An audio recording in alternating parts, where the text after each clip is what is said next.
Hey, this is Leslie Sanders from Prophets of Addiction, and I'm on Talking About Rock.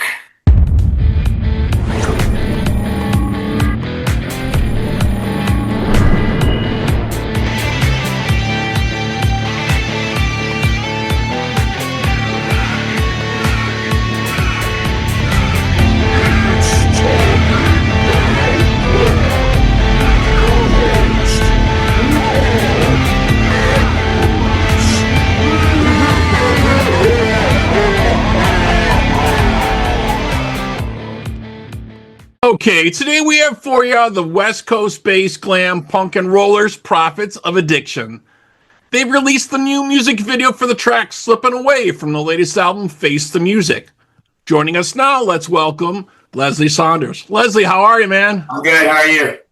Doing well, man. Doing well. So tell us a little bit about this latest track, Slipping Away, something that was really close to you, and really, I think, right? Yeah, well, originally, Glenn and myself, we worked on the music. We got this together, and it was a song, and we actually started the song, a while back before, I think. I mean, it was a long time ago we started the music for it originally, and then when we got ready to record this record, we decided to work on it.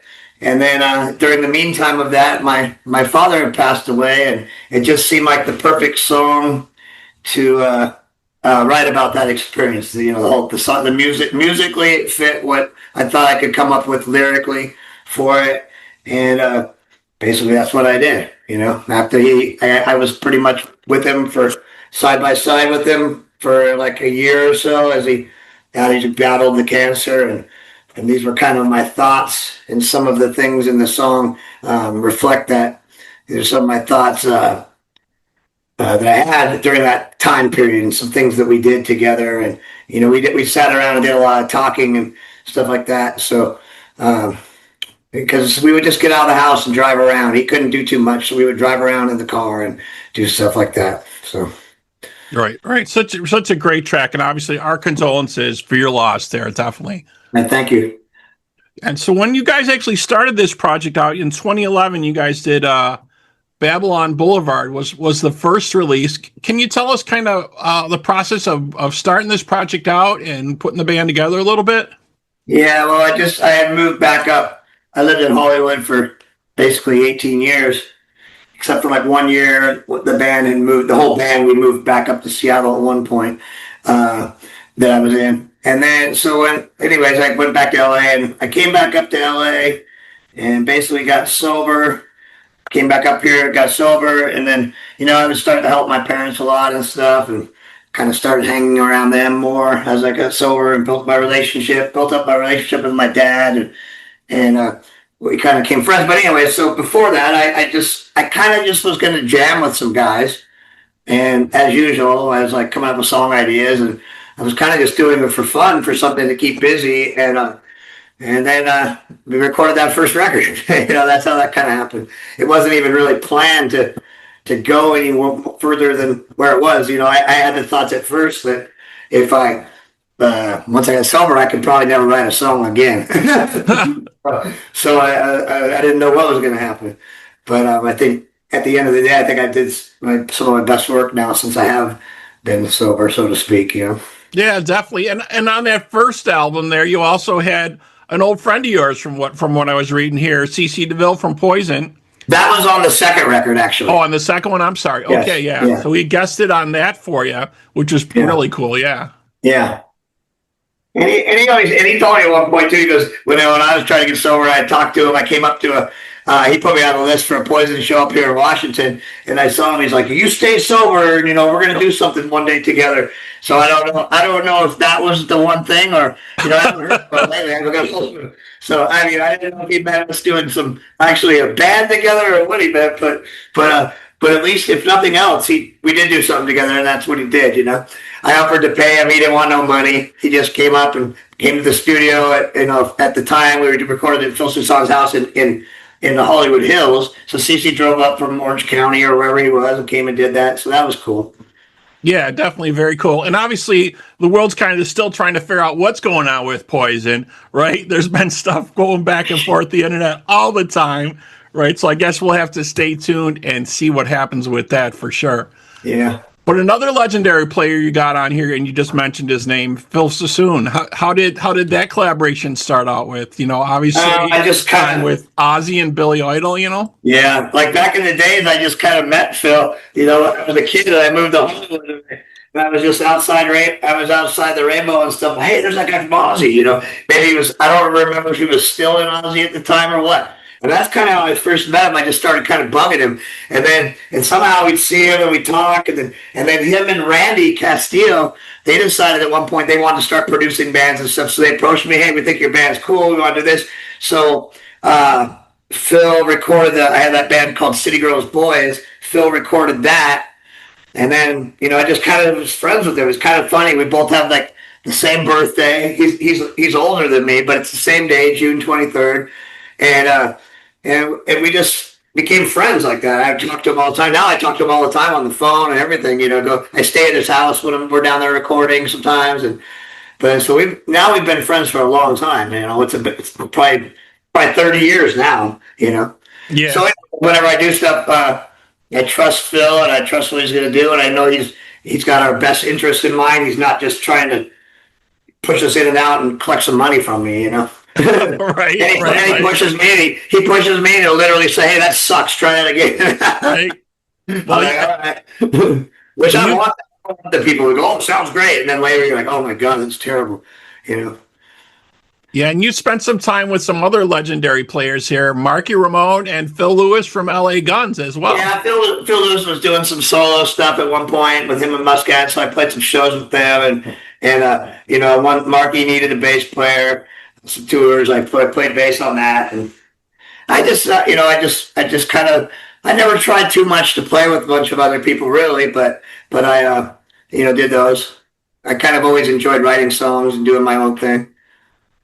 Yeah, and they're kind of describing what you got going on here. It's kind of a mix. Like some of it's like maybe GNR or Ramones or Hanoi Rocks or New York Dolls. It's kind of a mix of some of that, of all that, really. Yeah, I guess that's kind of how my songwriting's always been, and like, even with different bands and stuff.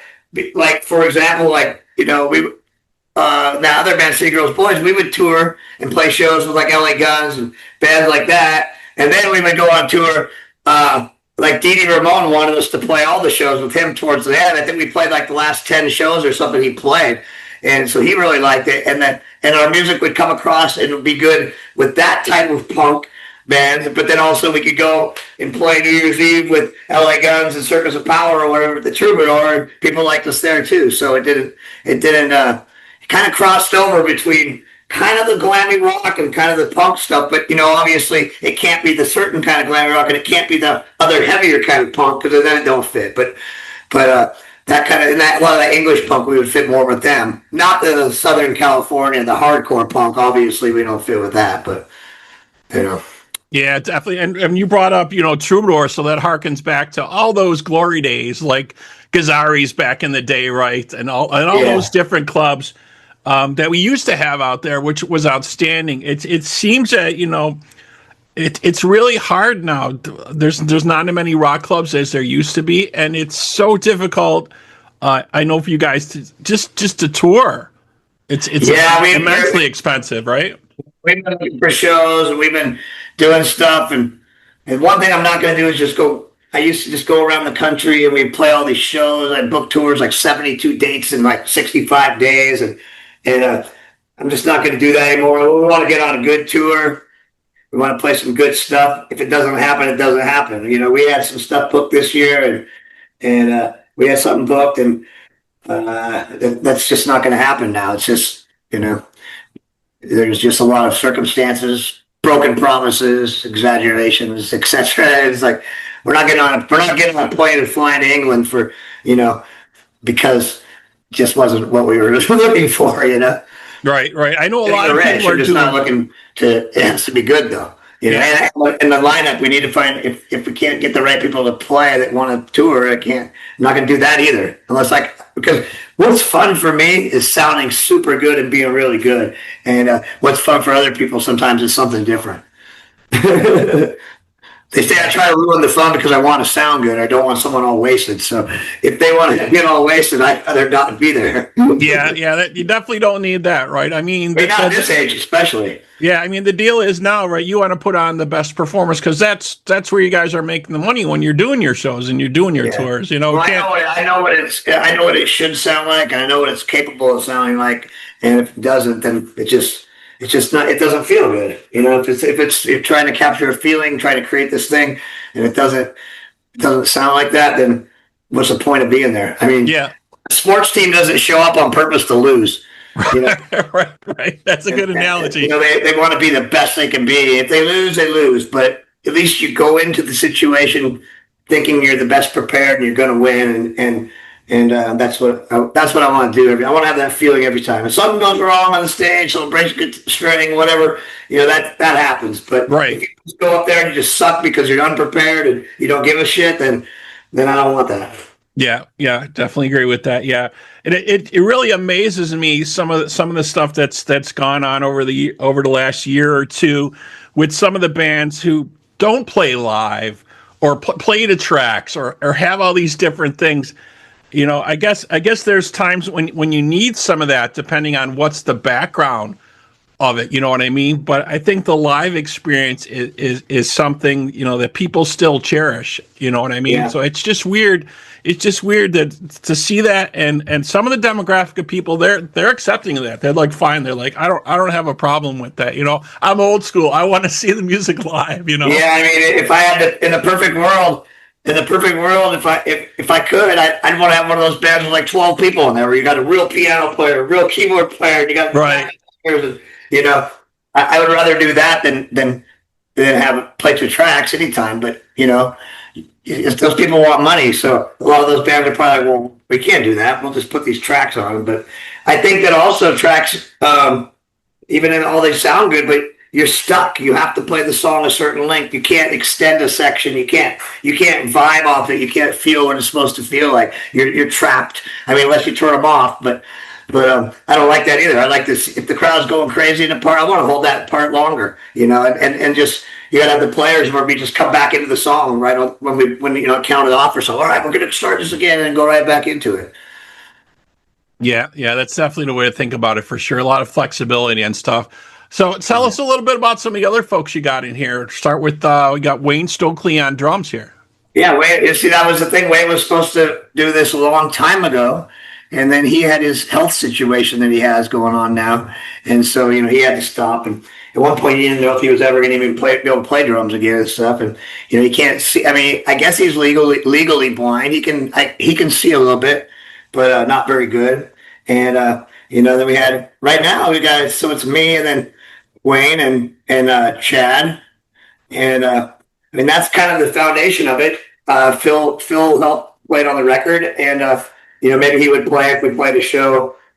He might play bass or whatever if we played a show in Vegas where it was like a guest appearance. But he's not going to tour and stuff. And, you know, I played bass always before, but I got to the point now where I'd rather get a bass player because then we could have a better bass line and I could sing better also. And if I had to play some guitar, I'd play some guitar or whatever else. But that's kind of the core, the three of us. And, Glenn, he was in there, and he seems like he doesn't want to play. He's a kid now and stuff, so I'm not really sure. Last I spoke to him, he's not really interested in playing. So people lose interest, and I get it because it's a little reward sometimes for a lot of work, you know. But you know, it'd be one thing if you were making Guns N' Roses money or something. People would probably, oh yeah, sure, I'll go on tour. Right. It's right. You're not booking a ton of stuff, right? Yeah, exactly. Yeah. So we're gonna have, like I said, if we can find the right tours and shows, then I'll just have to find some people that play the songs. Right. Yeah. Well, otherwise I can just keep recording music and making videos and doing that, and I won't play. Right. That's another way to go about it too. You know, and some bands are definitely doing that at this point, right? You know, they'll just put out songs and they'll do, and you got to have a video still. You know, I don't think some people don't think that's the case. I think you still do. I think you still need to have at least one or two videos for some of the stuff you're doing, right? Yeah. Well, I mean, I guess, you know, I mean that's the other thing is I'm not so into those making all those silly reels and stuff for Facebook where I'm, just acting like a fool. Right. Crazy, sticking out my tongue and stuff. I'm just not really into that. So, that's not going to help because people they want you to do all that stuff nowadays. Right. Yeah, it's all about social media advertising. Definitely at this point, but I'm 57 years old. I'm not going to be making videos of me sticking my tongue out and screaming and yelling and all this kind of stuff. Yeah, it gets a little crazy at that point. Yeah. Well, you definitely got some great tracks. I really like what you got going on so far, man. So, best of luck with the new songs and the new tracks, and hopefully we'll see some dates coming up from you guys. That would be we got some new songs that are being recorded right now too. So I got to get back down to Vegas to finish those up with Phil, and we'll have another, I don't know, 6 songs or something recorded. So all right, cool. We'll definitely look out for those. All right, cool. So Lesli, thank you so much for being with us today. Really appreciate it. And thank you. I appreciate it. All right, so that wraps up this episode of Talking About Rock. Thank you to my guest today, Lesli Saunders from Prophets of Addiction. And to our audience out there, we hope you're doing your part by keeping the torch alive and supporting live music wherever you are. Lesli, again, man, thanks. Thank you.